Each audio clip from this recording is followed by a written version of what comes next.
Mening ismim Ketlin. Bu voqea 14 yoshimda sodir bo'lgan edi va hech esimdan chiqarmasam kerak. Bir kuni uyda yolg'iz o'tirgandim. Ancha kech ham bo'lib qolgandi, lekin onam hali ham ishda edi.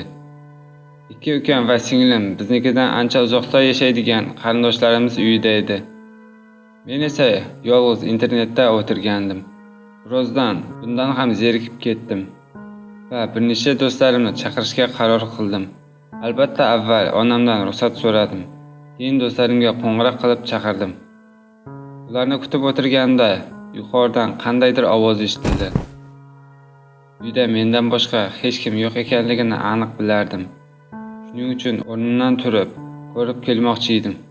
Ancha qo'rqqandim. Yo'lda qo'g'irchoqlarimdan bittasi yerda yotgandi.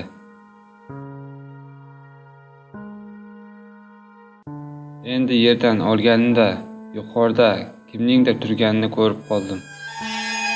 Kichkina qiz menga qarab turgandek tuyuldi. Qorong'u bo'lgani sababli yuzini aniq ko'rib bo'lmasdi. Dahshatdan qotib turgandim.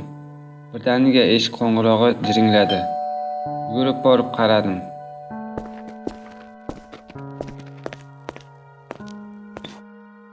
Baxtimga do'stlarim kelibdi. Xudoga shukr, ular ham vaqtida keldi-da. Keyin haligi qizni esdan chiqarib yubordim. Qizlar bilan gaplashib o'tirgandik.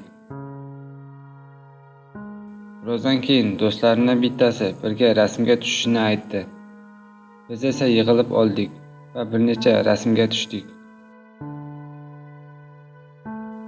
Keyin rasmlarni qayta ko'rayotganimizda rasmda g'alati narsaga ko'zimiz tushdi. Divan orqasida oq kiyimda kichkina qizaloq turgandi. Bizni eng qo'rqitgan joyi uning yuzi umuman yo'q edi. Yuzi o'rnida shunchaki qorong'u bo'shliq edi. Ko'zsiz, burunsiz va hatto og'izsiz. Kessi bu rasmni tezda o'chirib tashlashni aytdi. Lekin telefoniga nimadir bo'lgan ekan. Telefonni qo'lidan tortib oldim va men ham o'chirib tashlamoqchi edim. Lekin baribir foydasiz edi. Shunda ikkinchi qavatdan pastga tushayotgan qadam ovozlari eshitildi. Chiroqlar ham o'chib yona boshladi. Shunda bu yerda qolish xavfli ekanligini tushundik. Tezda uydan chiqib ketdik. Do'stlarimdan biri Kristina mening xonamning derazasini ko'rsatdi. U yerda kimdir borligini aytdi. Aytgan joyga qaraganimda boyagi yuzi yo'q bo'lgan qiz qarab turgandi.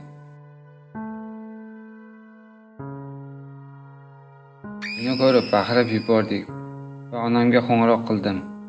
Bo'lgan voqea barchasini aytib berdim. Onam bunga ishonmadi va tinchlanishimni aytdi. 5 daqiqadan uyda bo'laman dedi.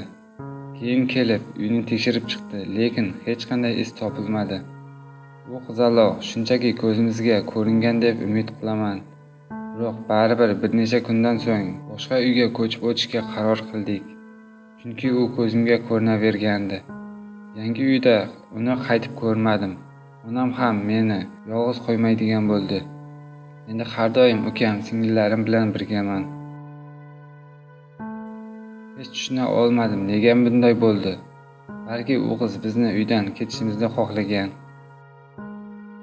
Uni qaytib ko'rmaganimdan juda xursandman.